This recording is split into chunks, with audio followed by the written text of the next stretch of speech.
Bueno, lo primero que yo subrayaría es que los acontecimientos que se han generado en Venezuela y la caída del régimen autoritario de Maduro, si se conducen de manera adecuada en la cooperación que debe existir entre los nuevos actores, supone que el ELN pierde una retaguardia, incluso las mismas disidencias de las FARC, porque lo que venía ocurriendo desde hace varios años es que el refugio que tenían o que tienen los grupos armados como el ELN y las disidencias favorecen enormemente la relación estratégica y la relación de fuerzas, de manera que lo que hay que proceder en esta materia es una cooperación entre Estados Unidos, entre Colombia y entre Venezuela para cerrarle el paso a esa retaguardia y a ese apoyo absolutamente inconveniente para Colombia que ha existido en estos años por parte de esa posibilidad que tienen en este sitio. Creo que uno de los puntos de la agenda en la conversación entre los mandatarios de Colombia y de Estados Unidos fundamental es este. Es decir, no solamente unir esfuerzos para combatir el narcotráfico en todas sus formas, sino también en unir esfuerzos y cooperación para cerrarle el espacio a los grupos armados que se lucran precisamente de esas rentas ilícitas del narcotráfico, rentas ilícitas que van a terminar en redes terroristas a nivel internacional y en la propagación y alimentación del conflicto armado en Colombia y especialmente en la frontera. De manera que ese primer punto es fundamental. Y el otro, Marta, en cuanto a la pregunta, de nuevo, es que aquí el enemigo común es el narcotráfico, de manera tal que ese narcotráfico hay que combatirlo en los distintos espacios, en los distintos mares, en las distintas rutas, pero la manera de hacerlo es a través de una cooperación militar, diplomática y de inteligencia entre Colombia, Estados Unidos y otros países de América Latina. No es llevar el tema a una separación y a una confrontación entre Colombia y Estados Unidos, sino todo lo contrario. Hay que aprovechar estas conversaciones y este nuevo momento crucial para la política colombiana y para el orden de la seguridad continental, para lograr espacios de cooperación. Y yo diría que el eje de la cooperación en la lucha contra el narcotráfico tiene que ser uno de los puntos fundamentales en esas conversaciones y en esta nueva relación que hay que reconstruir de manera apropiada entre Colombia y Estados Unidos. Claro que sí, estamos en Primer Plano, que es el programa del tiempo.com, de las redes sociales del Tiempo, analizando la realidad de Colombia y del mundo. Doctor González, cambiamos de tercio, vámonos para la parte jurídica. La Corte Constitucional tiene la papa caliente de resolver el tema de la emergencia. Esta semana ha dicho en una entrevista con El Tiempo el presidente de la Corte, el doctor Ibáñez, se decidirá si hay o no medidas cautelares. ¿Usted cree que las medidas cautelares, que serían inéditas, que no se han producido en Colombia pues en lo que tiene la Corte Constitucional funcionando, son aplicables en este caso para suspender los efectos nocivos y abiertamente inconstitucionales, dicen algunos, de este decreto de emergencia económica? Gracias, John. Sin duda alguna, y esta es la gran importancia de tener en Colombia una institución como la Corte Constitucional, su acción debe ser pronta y oportuna.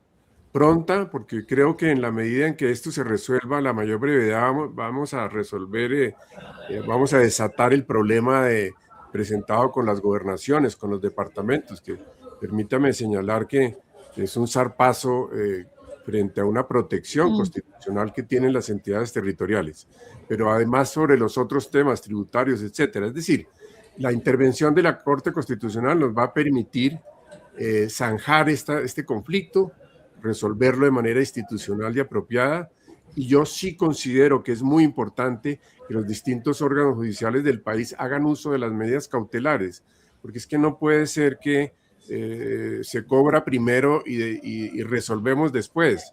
En el tema tributario, en el tema de las gobernaciones, es natural que haya conflictos y diversas interpretaciones en los distintos niveles del Estado, pero existen mecanismos institucionales para resolver esos conflictos y ese es el de las medidas cautelares. De manera que todos esperamos que de manera muy pronta se pronuncie la Corte Constitucional y ojalá a través de medidas cautelares, porque lo que menos le conviene al sistema institucional colombiano es que sigamos atizando toda clase de conflictos desde todos los rincones, por todas las circunstancias, sin que se presenten soluciones y se presente la estabilidad y la armonía que se requiere en este tema. De manera que plenamente de acuerdo en que se utilicen las medidas cautelares. Pues doctor González, a usted y a las más de 4.000 personas que están siguiendo esta transmisión especial, les pedimos que no se vayan a desconectar de Casa Editorial El Tiempo. Acaba de iniciarse precisamente la reunión entre el Ministerio de Hacienda y los gobernadores, los llamados rebeldes, donde dicen no vamos a ceder, vamos a tener noticias sin duda alguna, como usted lo dice y como lo anticipó John, de la Corte Constitucional sobre esas medidas cautelares, y se vienen más decisiones con lo que pasó, por favor, en el Guaviare, con esa masacre. Así que a ustedes los invitamos y primero que todo les agradecemos por cumplir la cita que tenemos todos los lunes o los martes cuando hay festivo, para decirles cómo se inicia la semana, no solamente en Colombia y en el mundo. John, algo para cerrar, por favor, con las personas que nos están siguiendo en esta transmisión.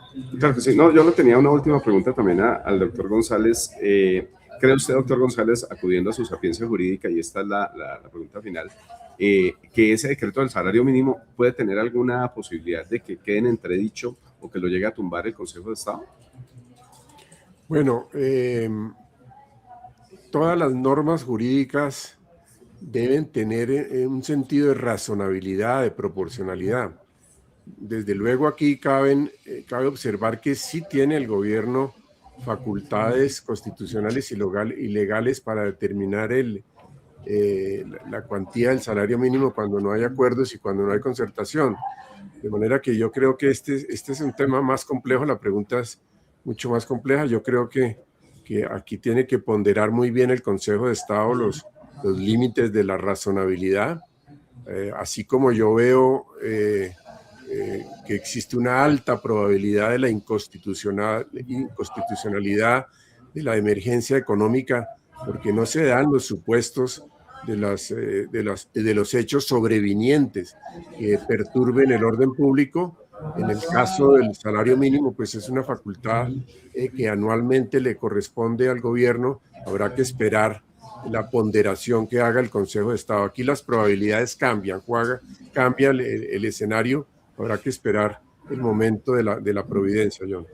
Claro que sí. Todo esto en etapa electoral, doctor González, imagínese usted. Así sí, que quedamos a la expectativa con esta agenda. ¿Qué iba a decir, por favor? No, adelante. En efecto, aquí este tema electoral desde luego interfiere claramente muchas de las decisiones que se toman, porque se está haciendo cálculos de votos y no necesariamente los cálculos de lo que requiere el país en el día a día, en este tema financiero, en guardar el equilibrio fiscal, en conservar la armonía entre los distintos niveles del Estado, entre las entidades territoriales y el nivel nacional. Pero bueno, yo creo que es parte de la democracia el ventarrón electoral, y lo que hay que confiar fundamentalmente es que obren las instituciones para que se logre el equilibrio de las aguas. Y aquí creo que de nuevo la palabra la van a tener los jueces, la justicia, afortunadamente en Colombia, para que se aclaren todos estos temas. Lo que sí es absolutamente desgarrador, absolutamente conmovedor, es las masacres y las muertes que están ocurriendo en el Guaviare y en otros rincones de Colombia, fundamentalmente por la no presencia del Estado, por la insuficiencia de la presencia de la fuerza pública, que hay que robustecer para evitar que la confrontación entre los grupos armados ilegales en busca de una gobernanza ilegal para obtener rentas mafiosas, ilícitas, como las derivadas de la coca, el oro, del contrabando y fundamentalmente el control territorial en el oriente de la nación, terminen en esta violación gravísima de derechos humanos, masacres de jóvenes, desplazamientos, confinamientos. De manera que ese es uno de los temas que ustedes a buena hora tocan para recordarle al país que eso no puede mantenerse. Se requiere una acción fundamental de nuestra fuerza pública, corredores humanitarios, y en el largo plazo algo definitivo, la presencia del Estado en términos económicos y sociales en una gran parte del territorio nacional que históricamente ha sido desatendido. Doctor González, muchas gracias por estas luces que usted nos está dando en esta situación.